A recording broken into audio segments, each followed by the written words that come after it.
Eu quero compartilhar uma palavra com você que está aqui no Evangelho de Mateus, no capítulo 16, a partir do verso 13, perdão. Eu quero falar com você nesse dia sobre o poder da cruz. O poder da cruz. Mateus capítulo 16, a partir do verso 13, o texto bíblico diz assim: Jesus foi para a região que fica perto da cidade de Cesareia, e ali ele perguntou aos seus discípulos: quem os outros dizem que o Filho do Homem é? E eles responderam: olha, alguns dizem que você é João Batista, outros que você é Elias, ainda outros que você é Jeremias ou um dos profetas. E vocês? Perguntou ele. Quem vocês dizem que eu sou? Simão Pedro, tomando a frente, respondeu: tu és o Cristo, o Filho do Deus vivo. E respondeu Jesus: feliz é você, Simão, filho de Jonas, porque isso não foi revelado a você por carne e sangue, mas pelo meu Pai que está nos céus. E eu digo a você, você é Pedro, mas sobre esta rocha ou esta pedra edificarei a minha igreja, e as portas do Hades não poderão vencê-la. Eu darei a você as chaves do reino dos céus, e o que você ligar na terra será ligado nos céus, e o que você desligar na terra terá sido desligado nos céus. E então advertiu os seus discípulos que não contassem a ninguém que ele era o Cristo. Verso 21 diz: e desde aquele momento Jesus começou a explicar aos seus discípulos que era necessário que ele fosse para Jerusalém e sofresse muitas coisas nas mãos dos líderes religiosos, dos chefes dos sacerdotes e dos mestres da lei, fosse morto e ressuscitasse ao terceiro dia.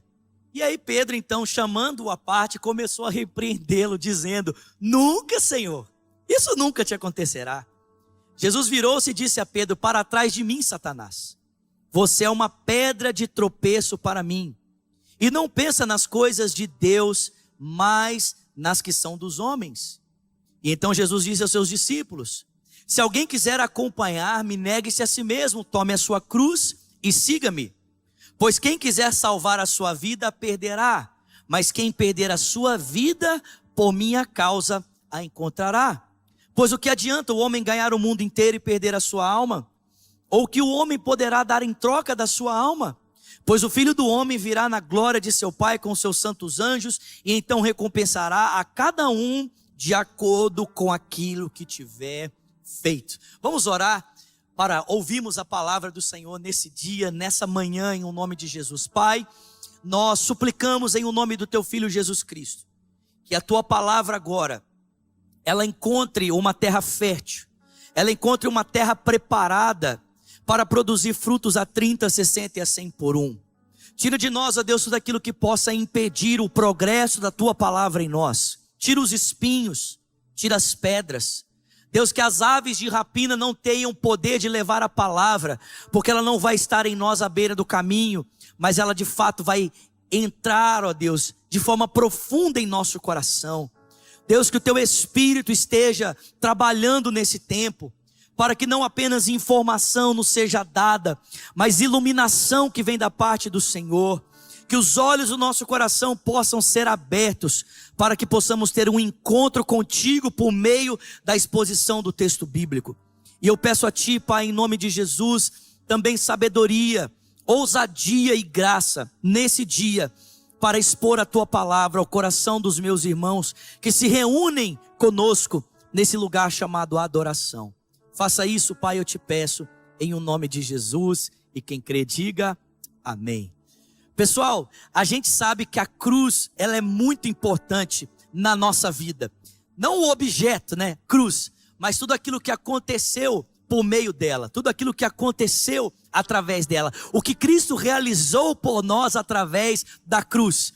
A cruz era um objeto de morte, a cruz era um objeto de condenação, mas Jesus a transformou no meio pelo qual Ele comunica conosco vida, paz, esperança, novidade de vida. Nós que estávamos separados, nós que estávamos mortos, agora por meio da cruz de Cristo Jesus, fomos reconciliados, temos paz com Deus, temos uma nova vida, temos o Espírito Santo habitando dentro de cada um de nós.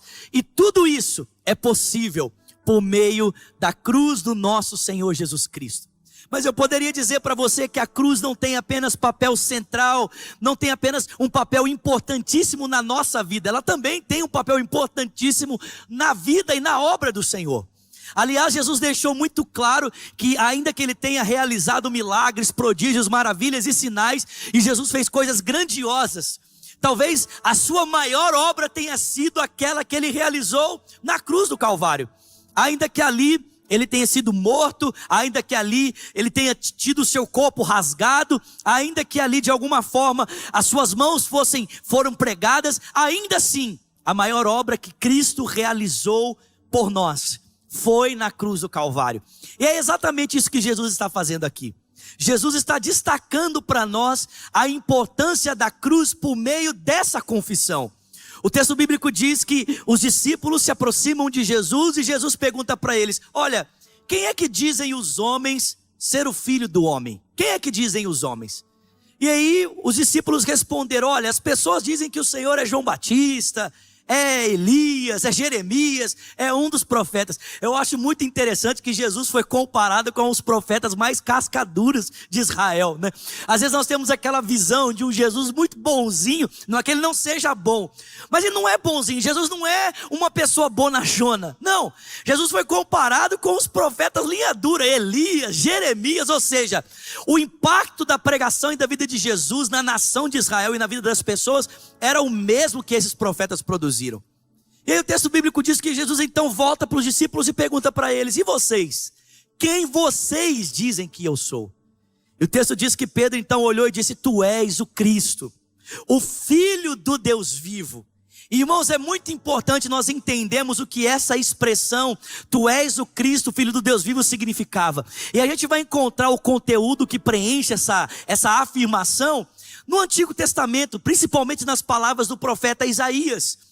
Isaías, depois do capítulo 42, vai dizer que um dia Deus levantaria um rei ungido. Em 2 Samuel capítulo 7, 14, a gente também vê essa profecia. E esse rei ungido viria para estabelecer o governo e a vontade de Deus. Mas é interessante que Isaías vai dizer para nós como ele faria isso. Como é que esse rei ungido viria para estabelecer a vontade de Deus? Como é que esse rei ungido viria para estabelecer o governo de Deus? E diz o profeta Isaías que ele haveria de sofrer, ele haveria de ser morto, ele haveria de ser crucificado, e é por meio do seu sacrifício então que o reino de Deus seria estabelecido. Sabe, isso é muito interessante. Não era por meio de uma escolta armada, não era por meio de um exército, mas por meio do seu sofrimento.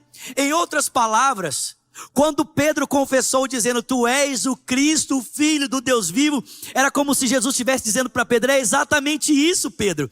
Eu sou o rei ungido, eu sou aquele que veio para estabelecer o governo e a vontade de Deus, e eu hei de fazer isso por meio do meu sacrifício, eu hei de fazer isso por meio da minha entrega, por meio da minha morte. Aliás, o próprio Jesus continuou dizendo isso, que porque ele era ungido, porque ele era o Messias, era necessário que ele fosse a Jerusalém para ser entregue nas mãos dos líderes religiosos, para que ele fosse crucificado, mas ao terceiro dia ele ressuscitaria. E é claro, né, Pedro, que estava acostumado a preencher essa afirmação com um conteúdo bem diferente, quando ouviu Jesus dizer morte, ressurreição, na verdade acho que o Pedro só ouviu a palavra morte, né? Depois que Jesus falou morte, aí acabou para o Pedro. O Pedro não conseguiu ouvir a palavra ressurreição depois.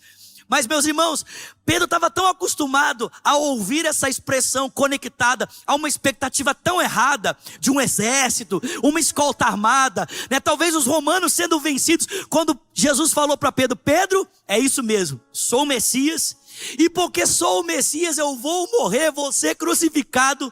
Aí o Pedro falou assim: não, Jesus, espera aí, isso aí está errado, isso está errado. Não tem nada de cruz, não. O senhor tem que ter um exército, o senhor tem que ter, né, uma espada nas suas mãos. Vão para cima dos romanos, vamos matá-los. Mas Jesus disse: não, Pedro, Arreda-te de mim, porque você não cogita das coisas que são de Deus, mas sim das coisas que são dos homens. Percebe, irmãos, Jesus entendia que a cruz era tão importante, que não havia outra forma do propósito de Deus ser cumprido na vida dele, senão por meio da cruz, senão por meio do sofrimento, senão por meio da sua morte, senão por meio da sua entrega. Não tinha outro jeito, não tinha outra forma. Não dava para trazer o governo de Deus de volta para a terra, não dava para nos reconciliar com o Pai, se não fosse por meio da cruz. A cruz não é importante apenas para nós, a cruz é importante para Jesus. Jesus diz: é imprescindível que a minha obra seja cumprida por meio da cruz, é imprescindível que eu vá àquele madeiro, é imprescindível que eu entregue a minha vida, é imprescindível que eu sofra naquela cruz, porque tão somente por meio dela é que eu posso ser ressuscitado, é que eu posso entrar na glória do meu Pai, para ter todo o poder e autoridade nos céus e na terra. Mas se a gente continuar lendo esse texto, e eu não vou ler para nós ganharmos tempo aqui, em Mateus capítulo 17, depois de dizer isso, Jesus toma com ele Pedro, Tiago e João, e sobe no alto de uma montanha, e o texto bíblico diz, para mim e para você, que ali naquela montanha, Jesus se transfigurou diante deles. Uma possível tradução dessa palavra é: Jesus puxou a cortina. Mais ou menos o que Deus faz com o apóstolo João lá em Apocalipse capítulo 1, que João está preso e a realidade para ele parece assim, de conflito, de caos, de morte, de sofrimento, e de repente Deus puxa a cortina para João, e João percebe o Cordeiro assentado no trono do universo. A mesma coisa Jesus fez aqui. Ele se transfigurou, ele puxou a cortina. E o texto diz que quando Jesus puxou a cortina, quase que de forma profética, antecipando o que aconteceria na sua ressurreição, ele acabou de falar da sua morte, acabou de falar da sua entrega. É como se ele dissesse: olha, preste atenção, é isso aqui que vai acontecer. Depois que eu me entregar na cruz, é exatamente isso que vocês vão ver a minha glória. Meio que como uma antecipação profética, o texto sagrado diz para mim e para você, que Jesus se transfigura. E quando os discípulos começam a perceber Jesus na sua glória diante deles, também percebem dois personagens, um à sua direita e o outro à sua esquerda. São Moisés e Elias, e eles estão conversando com Jesus. E o texto bíblico diz que Pedro olha para aquilo e diz: Senhor, é bom estarmos aqui, vamos fazer 3 tendas, uma para o Senhor, uma para Moisés e uma para Elias. E o texto diz que uma voz do céu vem e brada dizendo: Pedro, fica quietinho, ouçam o meu filho, tão somente a ele vocês devem dar ouvidos.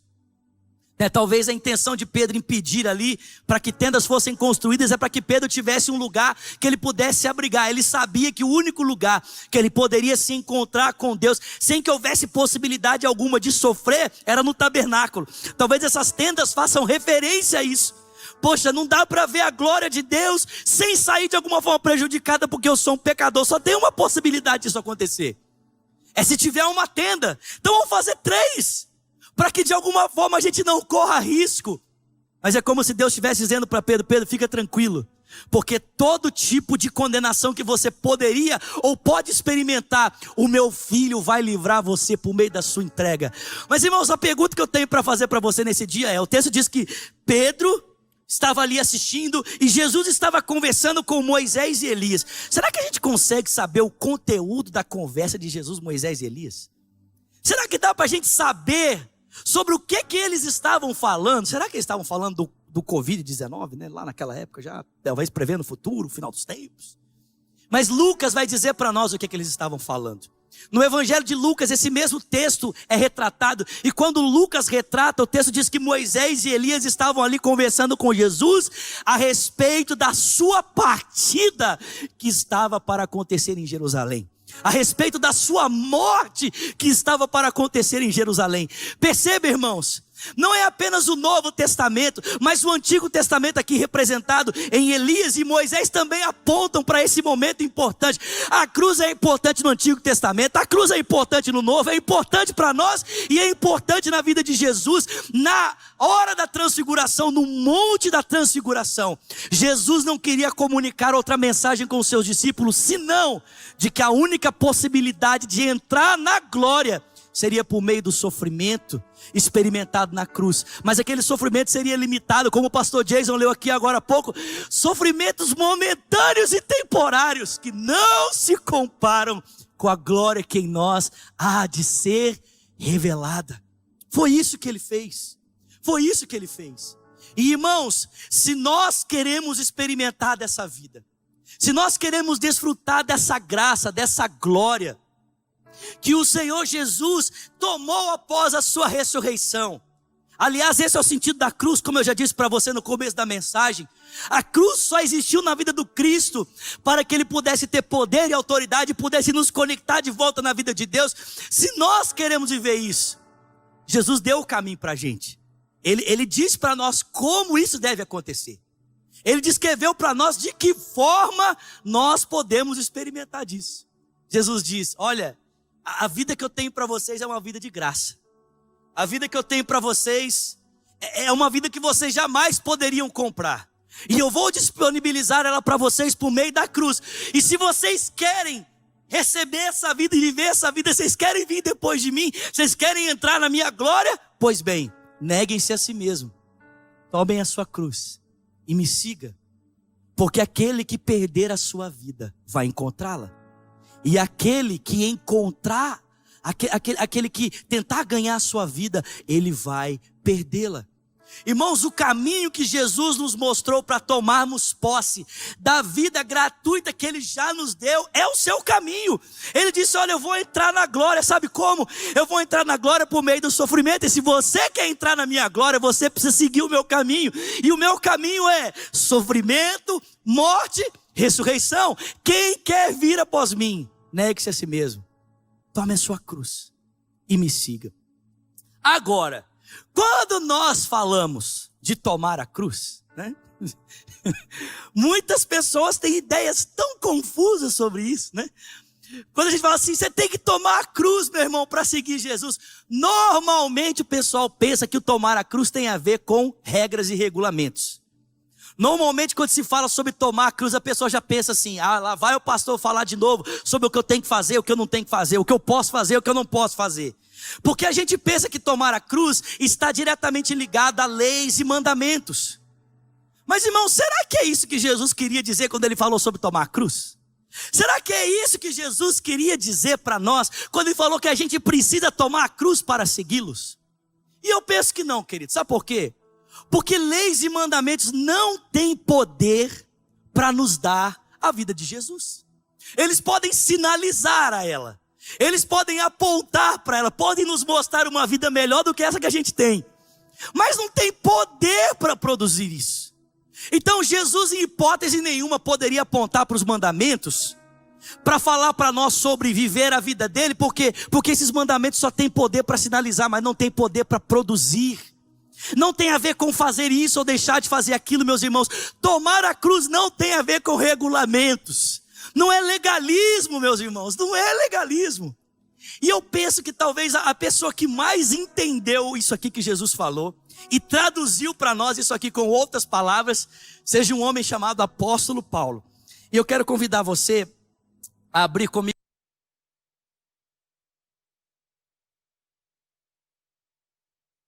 com outro 7. Vamos ler aqui a partir do versículo 12. Romanos 7, verso 12. Espero que você esteja sendo profundamente tocado. Eu já estou aqui queimando, essa palavra queima o coração. Meus irmãos, há um poder que verte da cruz. E que poder é esse?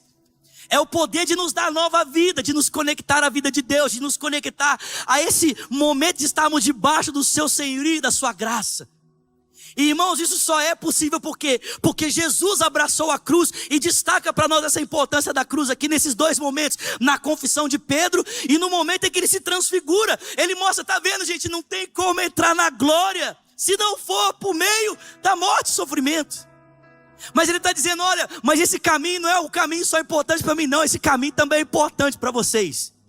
Vocês também querem viver a minha vida, querem a minha glória? Pois bem, neguem-se a si mesmo, tomem a cruz e me sigam. Mas o que Jesus queria dizer quando ele disse assim, toma a cruz? Eu acho que Paulo entendeu isso, olha o que ele diz aqui, Romanos capítulo 7, verso 12, Romanos 7, 12. De fato a lei é santa, E o mandamento é santo, justo e bom. E então o que é bom se tornou morte para mim? De maneira nenhuma. Mas para que o pecado se mostrasse como pecado, ele produziu morte em mim por meio do que era bom. De modo que por meio do mandamento ele se mostrasse extremamente pecaminoso. Olha, sabemos que a lei é espiritual. Eu, contudo, não sou, porque fui vendido como um escravo para o pecado. E não entendo o que eu faço. Pois não faço o que desejo, mas o que odeio. Acho que aqui, muitas pessoas se identificam com o apóstolo Paulo. Tem gente que fala assim que isso aqui se refere ao Paulo antes de Jesus. Não, gente, isso aqui se refere ao Paulo depois de Jesus também, porque esse conflito permanecia com ele. Ele não estava glorificado. E é o conflito que todos nós experimentamos. Nós queremos a vida de Deus. Queremos viver o que Deus tem para nós. Entendemos que isso está disponível por meio da graça, por meio do sacrifício de Cristo. Mas na hora que nós vamos tomar posse, parece que a gente faz outra coisa. Na hora de obedecer, a gente desobedece. A gente quer viver a vida de Deus, mas acaba escolhendo na direção contrária. Paulo está dizendo isso. O bem que eu quero fazer, eu não consigo, eu faço o que eu odeio. E se faço o que não desejo, eu estou admitindo que a vontade de Deus é boa. Nesse caso, não sou eu quem o faz, mas o pecado que habita em mim. Olha, sei que nada de bom habita em mim, isto é, na minha carne. Nessa vontade contrária à vontade de Deus, porque tenho o desejo de fazer o que é bom, mas não consigo realizá-lo.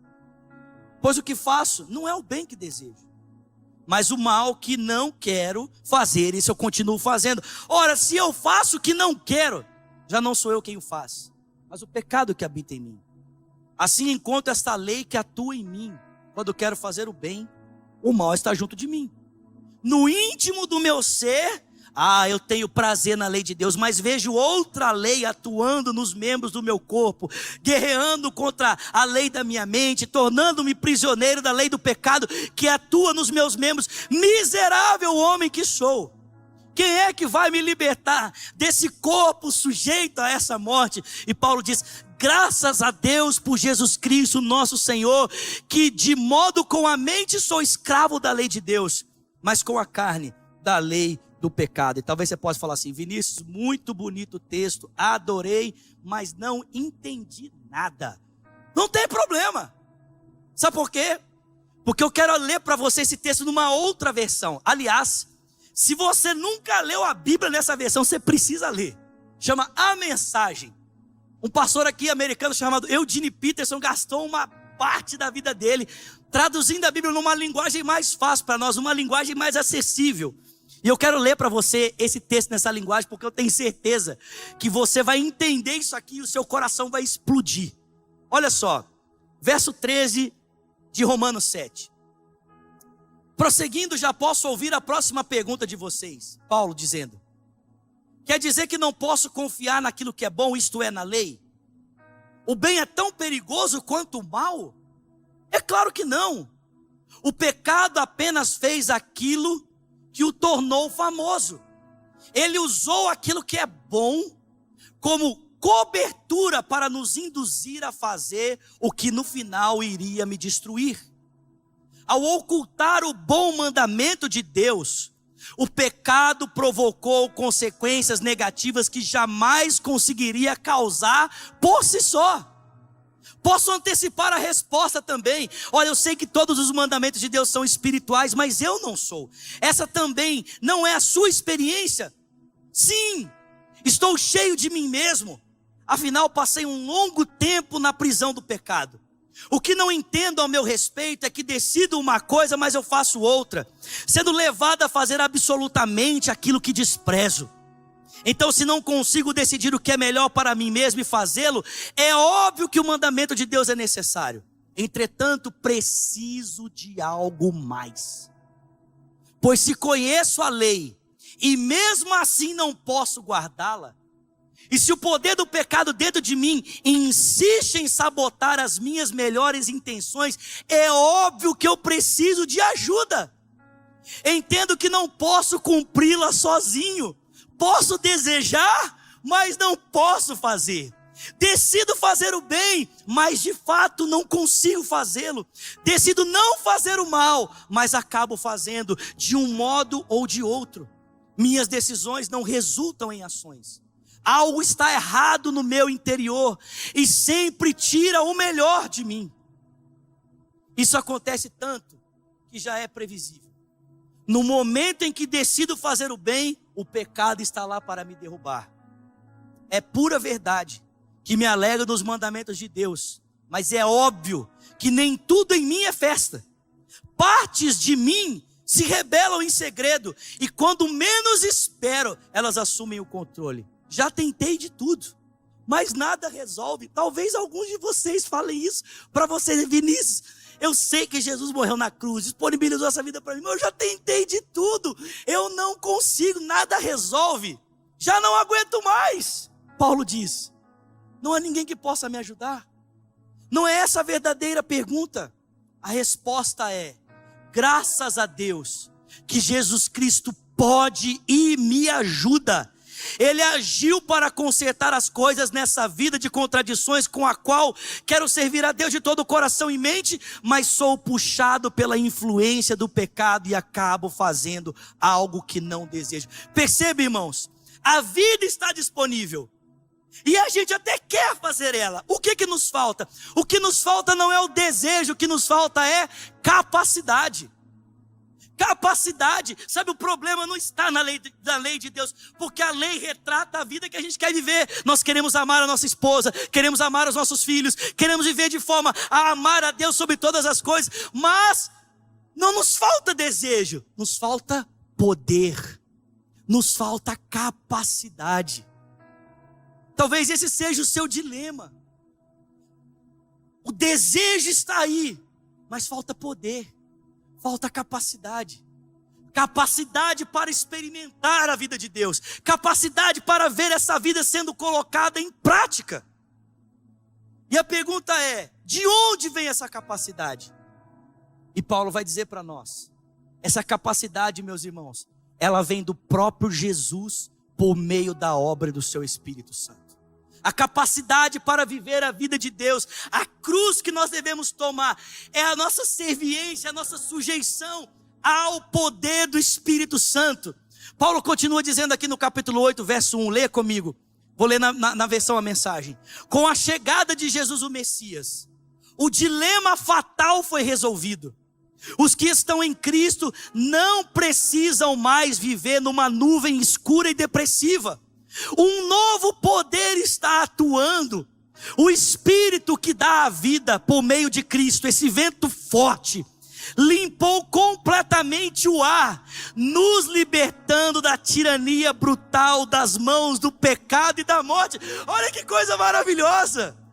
Meu irmão, tomar a cruz não tem a ver com tentar produzir a vida de Deus na força do seu braço. Você não tem essa capacidade. Você pode até ter desejo, mas não tem capacidade. Tomar a cruz significa se colocar debaixo daquilo que Cristo fez. Significa confiar totalmente naquilo que Ele fez. Significa se colocar totalmente sujeito e dependente a Ele. Eu gosto de contar uma história para ilustrar esse ponto, que é a seguinte. Tem um grande homem na história da igreja chamado Martinho Lutero. Você deve conhecer. Martinho Lutero, como você sabe, era um monge agostiniano que tentava se libertar desse jugo do pecado, tentava produzir a vida de Deus nele mesmo, na força do seu braço, às vezes até se machucando para isso acontecer. Mas aí teve um dia que Lutero, lendo a palavra de Deus, descobriu que o justo vive pela fé, ou seja, o justo depende de Deus para a sua justiça, não tenta produzi-la na força do seu braço. Depende de Deus, se entrega, se sujeita e vê o poder de Deus agindo na vida dele. E quando Lutero descobriu isso, a vida dele foi transformada. Ele abandonou aquela prática para depender de Deus, para colocar a dependência de Deus em prática por meio das disciplinas espirituais. Irmãos, quando nós oramos, lemos a palavra, a gente vem para os cultos. Em outras palavras, nós não estamos tentando produzir a vida de Deus, nós estamos praticando coisas pelas quais Deus pode fazer a vida dele funcionar em nós. A gente ora, lê a palavra na expectativa de que essa vida vai ser produzida em nós por Cristo, por meio da obra do Espírito. A história conta que um dia Lutero estava dormindo no seu quarto, era de madrugada e de repente ele acordou. E dentro do seu quarto o diabo estava ali olhando para ele. A história conta que o diabo pegou, olhou para Lutero, né, começou a zombar dele, e de repente, num quadro que estava ali, Satanás começou a escrever todos os pecados de Lutero, todos os pecados dele. E quando Satanás terminou de escrever os seus pecados e estava ali, né, naquela presença, tentando oprimi-lo, Lutero se levantou da cama, olhou para o diabo e disse para ele: olha, Satanás, de tudo que você me acusa, sobre tudo você tem razão, porque todos esses pecados eu cometi. Você só esqueceu de um detalhe, um único detalhe. O sangue de Jesus Cristo me lavou de todos esses pecados, e não há mais condenação para aqueles que estão em Cristo Jesus. Perceba, meus irmãos, a história conta que naquele momento Satanás desapareceu, Lutero voltou a ter paz, se deitou e dormiu. Por quê? Porque Lutero entendia que ele tinha um Salvador. Ele não era o seu próprio Salvador, ele não era a expiação pelos seus pecados. Alguém havia expiado, alguém havia morrido, e se ele vivesse debaixo da dependência desse sacrifício, o poder de Cristo, o poder da cruz de Cristo e da vida de Cristo estariam disponíveis para ele. Paulo vai continuar falando sobre isso aqui. Ele vai ler, vou ler com você aqui, verso 3, ele diz assim: Deus acertou em cheio quando enviou o seu filho Jesus. Não tratou do problema como algo distante e sem importância. Em seu filho ele assumiu pessoalmente a condição humana, entrou na confusão da humanidade que vive em conflito para consertar as coisas de uma vez por todas. O código da lei, que estava enfraquecido pela natureza humana fragmentada, jamais poderia ter feito isso. A lei acabou sendo usada como um paliativo para o pecado, nunca cura completa. Mas agora que o código da lei pede, mas que não conseguiríamos cumprir nós mesmos, uma vez que nós precisávamos de redobrar os nossos esforços, simplesmente aceitamos isso por meio do poder do Espírito que opera isso em nós. Isso é maravilhoso. Nós nos sujeitamos ao poder do Espírito para que no Espírito tenhamos poder para viver a vida que Deus tem para nós. Irmãos, isso é tomar a cruz. Tomar a cruz significa se colocar debaixo do jugo de Jesus. Tomar a cruz significa se colocar debaixo da expectativa de Cristo, se colocar debaixo do poder de Cristo, da autoridade de Cristo. Não é tentar fazer o que Cristo fez, o que Ele fez está feito. Mas só existe uma expectativa de tomarmos posse dessa vida, que é quando nós nos colocamos debaixo do jugo dEle, da autoridade dEle, do poder dEle. E isso acontece quando caminhamos por meio da fé, mas isso também acontece quando nós dependemos, nos colocamos debaixo do poder do Espírito. E eu quero trazer uma última ilustração aqui para nós encerrarmos. O pessoal da banda quiser vir subindo já. Você conhece a história de Maria, né? Conhece? Maria, mãe de Jesus. Esse negócio aqui. Conhece a história de Maria, mãe de Jesus? Você lembra? O anjo Gabriel apareceu para ela. E quando o anjo apareceu, o anjo falou assim para ela: salve agraciada, o Senhor é contigo. Você vai ser abençoada, Maria. Você foi abençoada. O menino vai nascer de dentro de você, do seu ventre. Ele vai ser grande, ele vai ser chamado Filho do Altíssimo. O Senhor, o teu Deus, vai dar a ele o trono do seu pai Davi, e ele vai reinar para sempre. O anjo aparece e traz boas novas, traz uma mensagem transformadora para Maria. Fala: Maria, o Messias vai nascer de você. Mas Maria olha para aquela mensagem e fala para ela: olha, tudo isso é maravilhoso, essa mensagem é poderosa, só tem um problema. Como ela pode ser verdadeira? Como ela pode se cumprir, visto que eu ainda sou uma mulher virgem? Perceba, irmãos, Maria reconhecia que aquilo que Deus estava dando a ela era algo maravilhoso, mas havia um impedimento. E que impedimento é esse? O impedimento que havia a Maria para que ela fosse mãe do Salvador é que ela era virgem. Não havia possibilidade aos olhos naturais em Maria para que isso acontecesse. Mas não é a mesma coisa que Deus promete para nós? Não é a mesma coisa? A mesma promessa que foi feita a Maria também não é feita a cada um de nós. Deus prometeu gerar Cristo em nós. Deus prometeu formar Cristo em nós. E talvez como Maria nesse dia a gente olhe para nós e diga assim: mas eu ainda sou virgem, pastor, eu tenho limitações, como é que isso pode acontecer? Sabe o que o anjo respondeu para Maria? É o que eu vou responder para você. O anjo falou assim para ela: descerá sobre ti o poder do Espírito Santo, e ele vai cobrir você com a sombra dele, para que o ente santo que de ti há de nascer seja chamado Filho de Deus. Perceba, meu querido, a obra, o nascimento do Cristo não aconteceu pela capacidade, pela força, pela desenvoltura de Maria, não. Aconteceu pelo poder do Espírito que veio sobre ela. E o mesmo acontece comigo e com você, meus irmãos, quando a gente decide depender do Espírito Santo, quando a gente decide se colocar debaixo do seu poder. O Espírito forma Cristo em nós, o Espírito gera Cristo em nós, para que as mãos do Cristo sejam as nossas mãos, os olhos dele sejam os nossos olhos, a mente dele seja a nossa mente, o coração dele seja o nosso coração. Há um poder que verte da cruz, há um poder que verte de Cristo para cada um de nós. Essa vida, meus irmãos, foi conquistada por meio da cruz, por meio do sofrimento. Jesus diz: ela está disponível para você, você pode ter ela. Vem me seguir, vem se colocar debaixo da minha vontade, vem se colocar debaixo do meu poder. Aquilo que você tanto deseja, eu posso fazer em você. Você só precisa depender do poder do Espírito Santo. Como é que eu faço isso, Zulato? Como é que eu dependo desse poder? Dobra o seu joelho. Como é que eu dependo desse poder? Lê a sua Bíblia. Como é que eu dependo desse poder? Jejua. Como é que eu dependo desse poder? Tenha comunhão, toma a ceia. Irmãos, nós não fazemos isso para a vida ser produzida, nós fazemos isso para depender, e quem produz a vida é o Espírito Santo de Deus em cada um de nós. Será que você pode nesse dia levantar suas mãos aí na sua casa? Eu não sei você, mas eu quero viver uma vida debaixo do poder do Espírito Santo.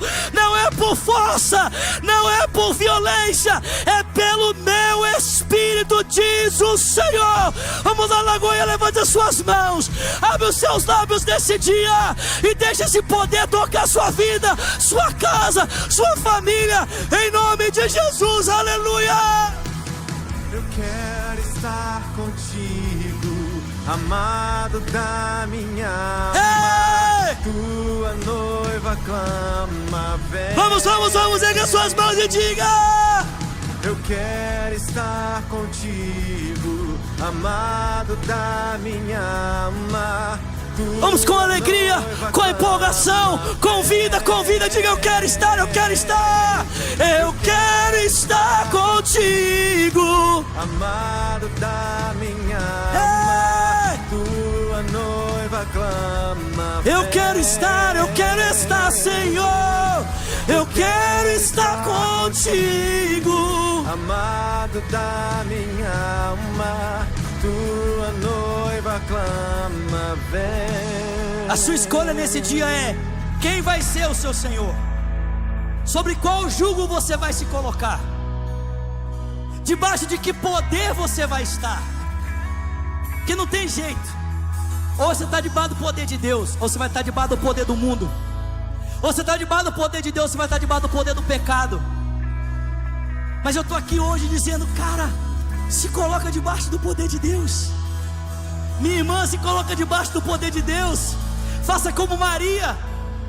Sabe o que Maria fez depois que o anjo falou para ela: o poder do Espírito vai descer sobre você? Sabe o que Maria fez?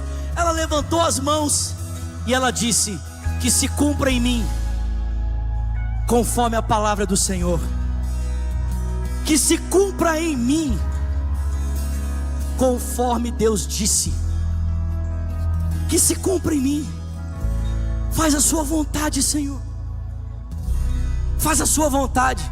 E sabe o que ela fez? Ela se casou com o seu marido e ficou ali aguardando o poder do Espírito, a semente que seria plantada nela. Não teve com ele nenhum tipo de relacionamento íntimo até que o menino nasceu. Irmãos, ela só deixou que a palavra se cumprisse, se colocou debaixo do poder da palavra, e o Espírito Santo fez em Maria o que ela jamais poderia fazer por si mesma. Será que você pode levantar suas mãos aí e dizer: faz em mim, Senhor. Eu quero ser um marido melhor. Faz em mim, Deus. Eu quero ser um filho melhor. Faz em mim, Deus. Eu quero ser um pastor melhor. Eu quero ser, Senhor, um cristão melhor. Faz em nós, Senhor, nós queremos ser mais parecidos com Jesus. Faz em nós. Essa é a vida que queremos. Essa é a vida que queremos, Senhor. Não queremos outra vida. Queremos a Tua vida em nós. Queremos a Tua vida em nós.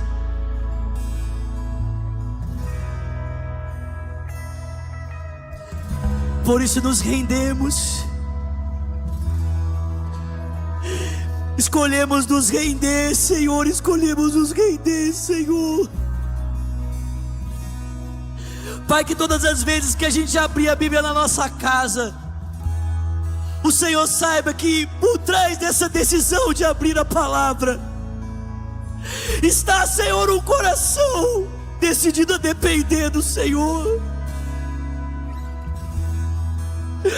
Senhor, que o Senhor saiba, Deus, que todas as vezes que paramos um tempo do nosso dia para falar contigo, o Senhor saiba, Senhor, que por trás dessa decisão existe um coração que depende do Senhor. Pai, que antes de tomar uma decisão, quando dobramos os joelhos para pedir a Tua graça, para tomarmos a decisão certa, o Senhor saiba que por trás dessa oração existe um coração que depende do Senhor. Não é por força e nem por violência, é pelo Teu Espírito, Senhor. Senhor, eu oro por pessoas que estão conosco nesse tempo, nesse dia, que não têm dúvidas, ó Deus, a respeito da vida que querem viver, mas que estão tão desanimadas porque lutam com os mesmos erros, os mesmos pecados,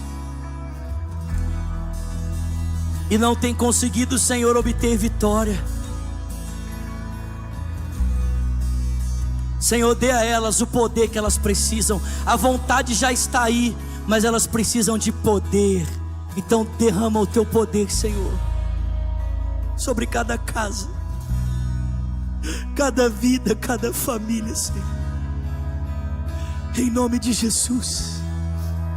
Levante as suas mãos e diga: eu quero estar contigo. Tua noiva clama, vem. As vozes, diga: eu quero estar contigo, amado da minha alma. Tua noiva. Vamos lá, levanta a sua voz, levanta as suas mãos. Vamos cantar juntos as vozes, cante: eu quero estar contigo, amado da minha alma. Tua noiva clama, vem. Com seus olhos fechados, coloque as suas duas mãos sobre o seu coração. Oh, eu sinto tanto a presença de Deus aqui, irmãos. Com seus olhos fechados, as suas duas mãos sobre o seu coração. Ore comigo dizendo: Senhor Jesus, nesse dia eu te entrego a minha vida. Eu confesso que Tu és o único Senhor e o único Salvador, e eu me entrego a Ti, Jesus. Ore também dizendo: e eu, que um dia, Jesus, andei nos Teus caminhos, mas eu me desviei.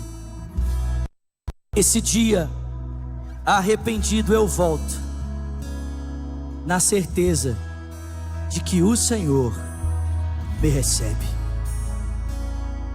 Nós temos aí uma equipe de moderadores. Se você tomou essa decisão hoje pela primeira vez, ou quem sabe você está voltando para Jesus, tá uma confusão aqui, gente. Não sei mais o que é suor, o que é lágrima. Tá, beleza. Se você tomou essa decisão hoje de entregar a sua vida a Cristo, ou você está tomando a decisão de voltar para Jesus, eu queria muito que você escrevesse aí para a gente, por favor, seu nome, a cidade de onde você está.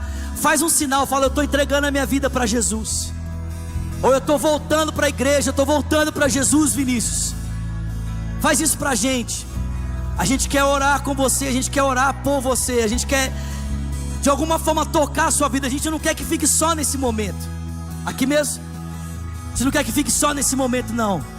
A gente quer de alguma forma se envolver na sua história, e queremos que você se envolva na nossa. Então deixa aí, por favor, o seu nome, deixa aí pra gente o seu sinal, né? Eu estou entregando a minha vida para Jesus, eu estou voltando para Jesus. Nós vamos cantar mais uma vez esse refrão enquanto você escreve aí. E logo em seguida eu quero orar abençoando o seu domingo, abençoando o seu final de semana, seu início de semana. Não sai daí não, nós estamos encerrando. Deixa o pessoal escrever e vamos orando. Eu quero a tua linha, pode botar aqui, vamos pra cima. Vai, Samuel, manda ver, pelo amor de Deus.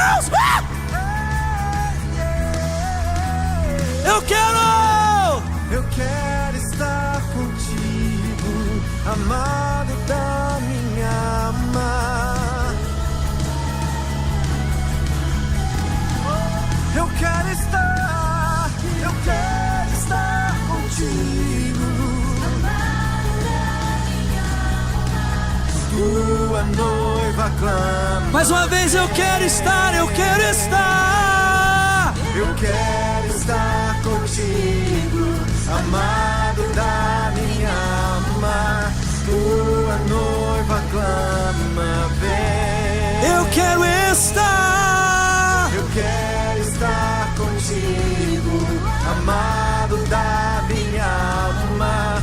Tua noiva clama, vem. Glória, glória, glória, glória. Pai, alcança cada uma dessas pessoas espalhadas em tantas partes do mundo, em outras nações, aqui na América, no Brasil. Alcança cada uma delas, e que a tua graça, a graça do nosso Senhor Jesus Cristo, o amor de Deus o Pai, a comunhão e o consolo que vem do Espírito, seja com o povo de Deus, aqui e espalhado em toda a terra, desde agora e para sempre. Amém. Deus abençoe você, Deus abençoe o seu domingo. 5 horas da tarde, horário de Orlando, 6 horas, horário do Brasil. Temos o nosso culto em inglês com o nosso pastor, o pastor Leo. E às 7h30, 20h30, horário do Brasil, temos o nosso último culto em português. Então vamos estar juntos. Deus abençoe, um ótimo domingo. Não se esquece de se inscrever no Carisma. Faz a sua inscrição, vem ser aluno com a gente. Vai ser um tempo maravilhoso. A gente tem muito mais para ensinar. Isso aqui, ó, é só uma pontinha do que a gente ensina lá. Vem estar com a gente. Deus abençoe, ótimo domingo, uma semana maravilhosa. Vamos para cima, Lagoinha. Vamos viver a vida que Deus tem para nós. Aleluia. Deus te abençoe.